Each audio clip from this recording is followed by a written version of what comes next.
So tip number one is, and my eye might twitch when I say this, and I'll tell you why.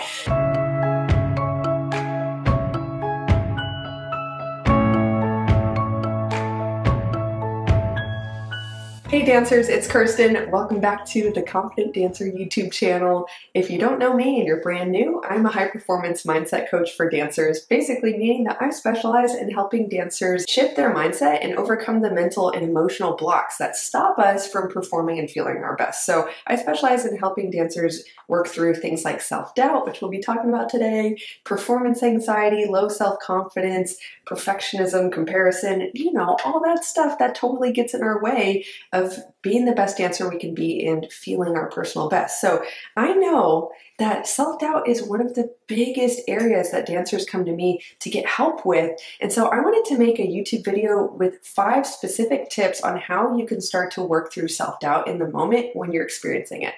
Because, we all know that if you start to go down that spiral of self-doubt, it can be so hard to focus. It can be something that enhances your sense of nervousness, fear, stress, tension in the body. And that not only messes with your sense of well-being over time, but in the moment, it can really inhibit your ability to focus on what you're doing and actually perform. So let's talk about 5 tips that you can use to diffuse that self-doubt and actually dance your personal best. Okay, so tip number 1, my title for this is going to sound cliche as heck and probably not helpful, but you know me, I'm going to get into some details that will help you behind this general statement. So tip number 1 is remember you're not alone, okay?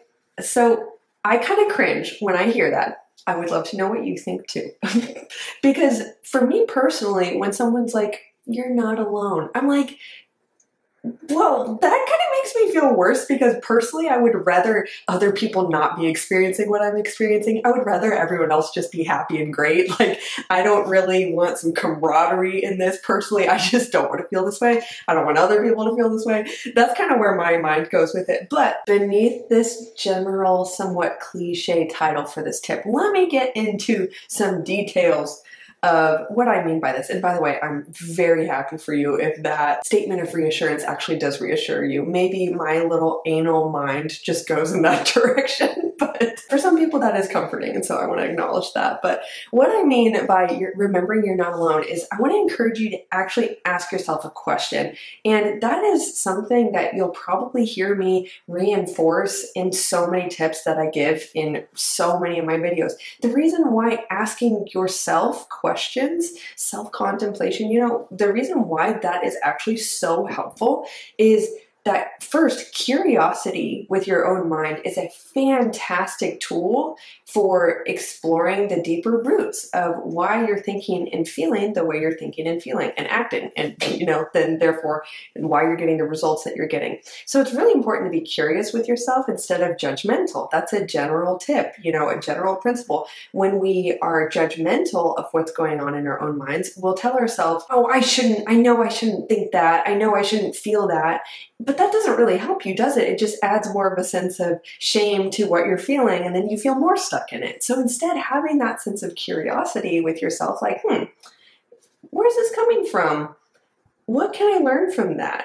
What can I shift here? Like, just a general sense of curiosity with yourself is already so helpful. It also helps to diffuse the patterns that are going on in our own mind. So if you feel yourself spiraling into self-doubt, self-criticism, or comparison, like, no matter what the struggle is, it's almost always helped by some curiosity. Just pause and being curious about your own thoughts instead of believing them at face value. That practice alone, that's like a sub-tip before we get into this tip that I'm trying to give, but just wanted to point out that principle there. It's extremely helpful. So I want to encourage you already, just use curiosity with your own mind and you will notice a big difference in your sense of mental well-being and your sense of autonomy and leadership over what's going on in your own mind instead of feeling like a victim to your own mind. Like, it just tells you what to do. It just tells you how to feel and what to think. No, actually our minds are extremely malleable. We can influence the patterns in our own mind. We can change them,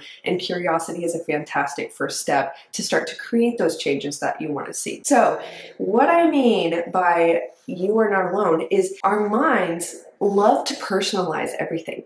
We think when we're struggling in the moment, or even if we know this isn't true logically, the way we feel is that, oh no, I'm the one who uniquely is incapable of delivering this performance. What if I'm like the only one in this audition who shows up and I am just the worst one there and everyone else can pick up the combinations and I can't? It's very normal when we're in that state of self-doubt to start to go in the direction of, oh no, what if? And we start to ideate these negative what if possibilities, like what if basically it all goes wrong? What if I can't?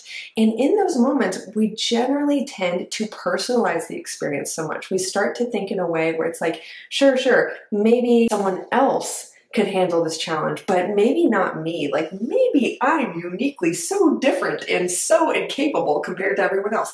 Well, my friend, no, you are not. And a great question to ask yourself under this first tip of remembering you're not alone is asking, what are the chances that someone with less training, fewer resources, less practice, less technique, what are the chances that someone less prepared than me in human history has gone through this challenge and come out okay?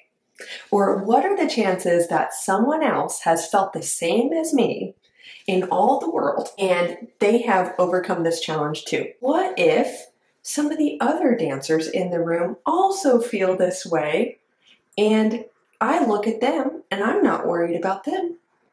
You know, start to ask yourself these questions of like, how likely is it that I'm really the only one who's felt this way on the beginning side of this challenge, but, you know, in the end is very likely to come out on the other side. And even if it's not pleasant, you know, you move on with life and you're fine. Basically, questions like this help your mind to explore and realize and contemplate the reality that you are not the only person who has experienced this, gone through it just fine, and has overcome the challenge even though they thought they couldn't. So just allowing your mind to contemplate that reality can help you to remember and take a step out of your own thinking for a second, out of that box and saying, yeah, it's really unlikely that I'm the only one in human history that's uniquely incapable of, you know, going through this experience and coming out the other side just fine. It's very likely you're not, and that you have everything you need to learn what you need to learn from this experience, do what you need to do, and be better for it. Tip number 2 is to use fear setting. This is an idea that I got from Tim Ferriss. I believe he has a TED Talk on this, why you should set your fears and not your goals or something like that. It's a really, really helpful exercise. And here's the premise of it. What Tim Ferriss suggests is that when we are facing a decision or an event that we're really nervous about, it's already a human tendency to think of the worst that can happen. And what I think in this psychological principle, I think it's so brilliant, and it's a philosophy that I hold too.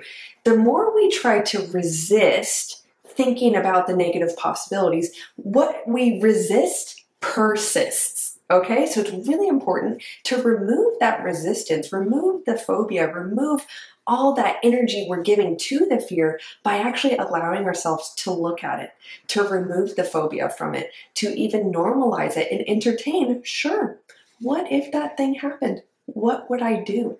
You know? So instead of telling yourself, oh, don't think that, because even when we say don't think something, the subconscious mind isn't capable of processing negative statements. So if I were to say, don't think of a blue cat, you have to think of a blue cat in order to register what I just said. So by you telling yourself, don't think that, don't be scared, you're thinking that and you're being scared most likely. So instead of spending so much energy resisting what you're scared of in the future, in a future event, look at it. And here's how Tim suggests we do that. He suggests that we ask ourselves, what are the outcomes that I'm actually afraid of? You can go to the answering the question, what is the worst that can happen? But I think more specifically, what's helpful is, what are the outcomes that I am personally afraid would happen? Or if you have time in the moment, if it's relevant to you, you could even write this down, especially if it's a bigger life event that you're really ruminating on. So he recommends that you look at, what are you afraid would happen? And then from there, ask yourself, what would I do if those things did happen in order to help myself? Basically, how would you get up from that? And then following that up with, how likely is it that I would be okay? And I might even learn something and be better for going through that experience. Just that little 3-step process right there is so helpful, and it actually can put your mind at rest because your mind is trying to protect you by fixating itself on that thing you're scared of. Clearly, your mind wants you to think about that. Why? So that you can protect yourself from it. But how do you actually protect yourself from these things happening? Is it by just being scared of them? No, we know that doesn't work. We actually have the opportunity to protect ourselves by planning ahead, by saying, you know, if that did happen, what would I do? So that your mind actually has the ability and the space to know and to process the fact that it is safe, that if that did happen, you would be okay, by actually giving yourself the opportunity to make a plan for coming back if that did happen. That is a huge way that I personally overcame chronic, I'll just put the term chronic in front of that, because for years I experienced horrible, borderline debilitating performance anxiety to the point where I wondered why I even danced. That was part of what got me really curious about this work with our mindset as performers, and I started to realize how important it is, because performance anxiety was so crippling. And one of the really big shifts that I made to overcome it in actually quite a permanent way, I really don't struggle with it anymore. I just get, a little nervous like anyone else. And this is one of the principles that I personally used. I started noticing, what am I so afraid of? Mistakes. And so instead of resisting the idea of mistakes and telling myself, oh, I can't make any because that would be the worst, I looked that possibility straight in the eyes and I thought, okay, let's say I make a mistake. Let's even embrace the fact that I will probably make a mistake. And instead of spending so much energy being scared of that and trying to resist it, instead I looked at that and I said, what would I do if I did make that mistake? And I actually started to spend my time in the studio, just a couple extra minutes after rehearsal, practicing recovering from the mistake I was so afraid of making. And by doing that, I came up with a few strategies for, preventing the mistake and for overcoming it and moving on quickly if I did make it. That gave my mind evidence that mind, body, soul, all that, we are going to be okay.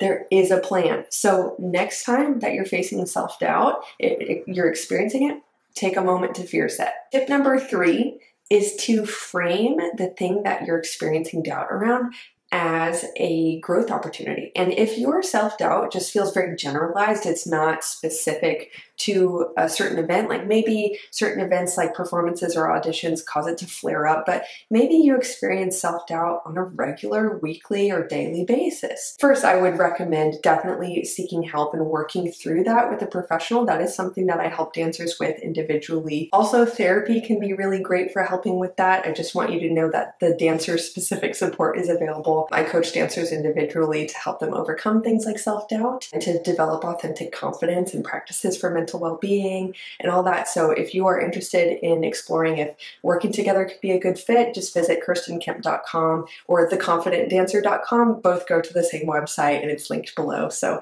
know that that support is available. And why I mention that too is if your self-doubt that you're experiencing is quite a regular part of your life, in order to break free from that, it's really necessary, honestly, to explore your belief system, your sense of identity, and some of those deeper layers of your mind and your perspective that could be creating that sense of self-doubt in your daily experience. And that is something that can be relieved, it can be changed, and you can overcome that. But you got to explore the deeper layers of your mind, which goes beyond just some of the more actionable, moment-to-moment kind of tips that I'm giving here. So I just want to mention that I don't like to just put this stuff out on the internet to even kind of mislead you guys to thinking like some of these tips are going to help radically change your daily experience. That's where some of that deeper one-on-one work is super helpful. But of course, I give all these tips because I truly believe that they are helpful and they are valuable interventions.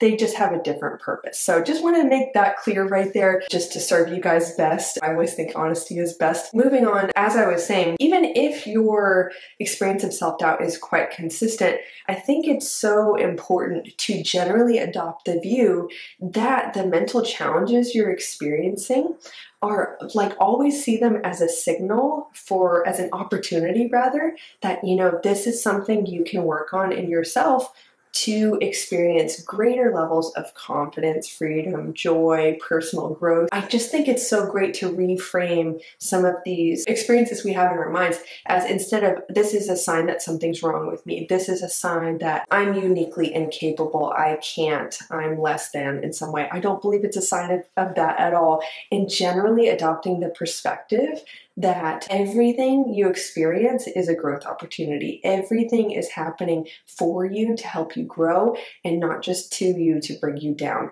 That is just one fundamental way of looking at the world and looking at life that I think can really serve us, because it causes us to interact with our struggles in an empowered way where we look for the opportunity in it instead of just looking at the evidence for discouragement. Because honestly, you have the power in your own mind to focus on what is resourceful, to focus on what builds you up, to focus on what actually helps you in the greater good and all these things. And it doesn't mean we have to ignore difficult realities or ignore even the thoughts that are coming up or ignore our feelings. I am so not about that.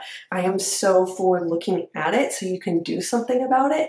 But I do want to say that the mind is a really powerful thing, and how you interpret or frame the experiences you're going through, whether it is, why are these thoughts coming up? What's wrong with me? Or it's, you're looking at this audition coming up and you're thinking, oh no, I don't know if I can do it. I don't think I'm good enough. All that. If that is what is bringing up self-doubt for you, a tip that I'm giving here is look at it as an opportunity for growth. How could, like, you can ask yourself, how could this be here to help me get to that next level of confidence, that next level of technique, or that next level of resilience personally, that next level of being comfortable with discomfort, you know, because it is uncomfortable to put yourself out there in an audition or in a performance. And so looking at that as, this is an opportunity for my personal growth, not just my growth as a dancer, but like inwardly as a person. It's building me up and I can use it to build me up. That is something that gives a really beautiful sense of purpose and motivation and encouragement that honestly helps with some of that self-doubt as you encounter these experiences. Even the self-doubt you're experiencing, you can say to yourself and look at that self-doubt as, this self-doubt is actually a sign that I am expanding my comfort zone. This is a sign that I am pushing myself to that next level. I am getting to that next level. Genuinely, you guys, when I have had the opportunity to speak to bigger and bigger crowds at bigger and bigger dance companies and schools and universities, you better believe that I am nervous about that. You better believe that I experienced some self-doubt before that. But what do? Instead of being like, oh no, I'm an imposter because I'm feeling self-doubt, you know, which that's a thought that I can have sometimes. Totally. I love to be honest about this stuff, but I don't believe that we are defined by what thoughts that come up or what we experience. I believe that we get to define ourselves through our choices of how we respond to what we experience, and we always get to grow from it. So when I experience self-doubt, what I do is I look at it genuinely as, how could this be a sign that I'm actually taking my comfort zone from here to here? So next time it's not so scary. And I think that's just such an empowering reframe. So seeing everything as an opportunity is just, it's such a great move for your life. Tip number 4 is one I kind of already touched in, I think in tip number 2, allow imperfections to be there. And you remember when I said, whatever you resist persists?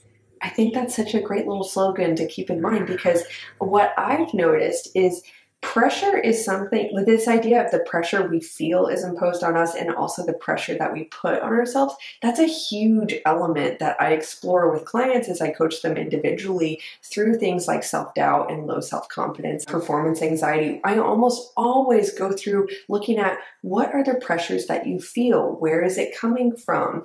And always, my goal as a coach is to help the dancers reframe their experience, shift their beliefs, and look at some of those deeper layers of, you know, what they believe to be true, all that stuff, so that we can actually take that sense of pressure off, because we all know that when we are feeling a lot of pressure, we get tense, we get nervous. It's really hard to be present. It's really hard to enjoy yourself. It's hard to really dance your best when you are feeling so much pressure from the outside or from the inside. And so what is really helpful is, again, your mind is a very powerful thing. And what you can do is you can examine, what are the things I'm telling myself I have to do? I have to be. Have to and should, those are two phrases that I want you to be really, really wary of, because those are two language patterns that suggest there's pressure there, that there is rigid thinking, that there is expectation that might be causing more harm than good. Listen, guys, you can still value excellence and you can still do a really, really good job. You can still care about putting a really excellent product on the stage without telling yourself, oh my gosh, if I make a mistake, that would be the worst. If I mess up, that would be horrible. If I don't do everything exactly like I did it in my best rehearsal, then it's going to be a horrible show, or that would be so embarrassing, or it means I'm not a professional, or it means I'm not good enough. Whoa, okay, that's a lot of pressure you're putting on yourself. That's going to add to the sense of fear. And what that actually does psychologically is you are telling your mind, you are activating that threat detection system in your mind by telling it, oh no, watch out for that really scary outcome of a mistake. And the more you give that mistake power by allowing yourself to be so scared of it, by allowing yourself to think it would be just the worst thing ever that happened, the more you tell your mind, fixate on it, fear it, obsess over it, make it to where you can't stop thinking about it, because your mind is designed primarily first to protect you. So if it's really something that you're thinking about, like, oh no, I can't make a mistake. I have to be perfect. I have to be better than other people. That pressure is not serving you. So what you can do instead is you can make the choice to normalize the thing that you are so scared of. Are you scared of being judged by other people? Are you scared of making mistakes? Listen, I've been there. I understand that those things can feel very scary. But what is so important to help you do your job best and to help you do what you really love and feel good about it while you do it is to allow, I know this seems radical, but allow mistakes to be there. Allow other people to think what they're going to think.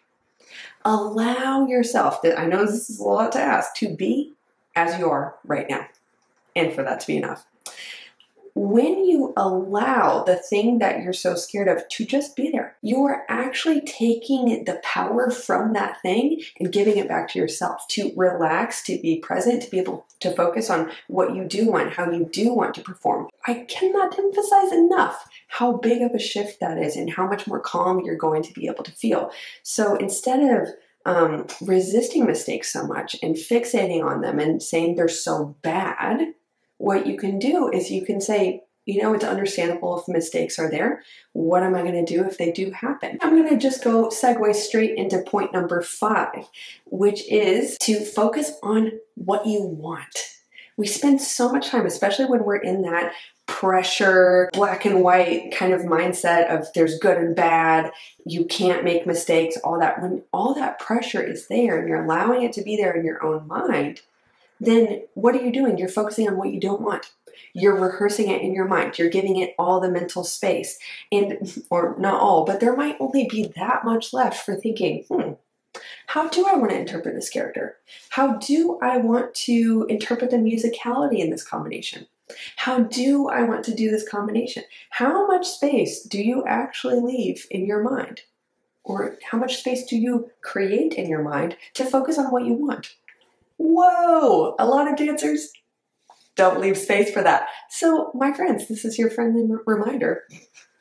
I jokingly like to say, this is your sign. Oh my gosh, because I low-key think it's like so cringe when people on Instagram are like, this is your sign to do this. I'm like, Don't get God or the universe involved in this, whatever you believe. Anyway, this is your opportunity, my friends, your reminder to focus on what you want. Fill your mind with how do you want to do this section you're nervous about in your variation, and really think about it, rehearse it in your mind, practice it the way you want it. And when you have taken that pressure off of yourself and you just start to normalize, you know, it's okay if you make a mistake. If you do, this is how you're going to handle it, and it's okay.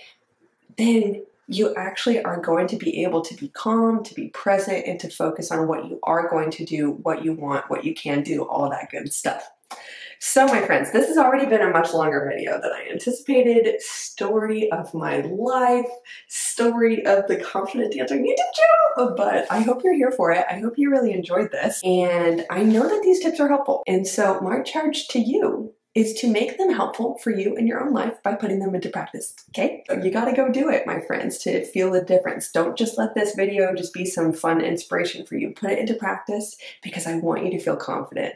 I want you to be able to diffuse that self-doubt when you are experiencing it. And I want you to enjoy the heck out of that next thing that you might be nervous about, okay? So go have fun, my friends. Remember that you are competent, that you are capable, that you have value, you have things to offer, and that you are going places, okay? Remember that, all right? Much love. Stick around for next week's video. Subscribe if you haven't already. Do hit the thumbs up button if you enjoyed this. I would really appreciate that. It does help the algorithm to recognize, oh, people like this video, and then it sends it out as a suggestion to more people who are interested in this kind of content, or maybe people who don't know that they would be interested and they've never seen videos like this. So let's uplift the ballet community and I'm really not just saying that to like make you do something for me. I want you to like these videos if you do enjoy them, because I do really, really want these messages to reach more dancers. That's why I spend time, and I even spend money to get these videos edited to, you know, put this out in the dance world. Like, genuinely, you guys, I don't know how much money you think these YouTube videos make, but it's hardly anything. I actually pay money more than I get money for these videos, okay? Because I think this really matters, all right? So do that. I just want you to know that, and that I really believe in what I'm sharing here, and I want it to impact more people. So if you want to be a part of that mission, join me, all right? So like this, share it with friends, and by doing that, you're participating in making the ballet world a better place and sharing this support with dancers who really appreciate it, and they might, you know, really feel like their life is changed by it. So you never know. You never know what your little actions do and how they contribute. So give it a chance. Anyway, I really went off there, but all right, this is officially the longest sign off ever. Have a beautiful day, and I'll see you next week. Bye.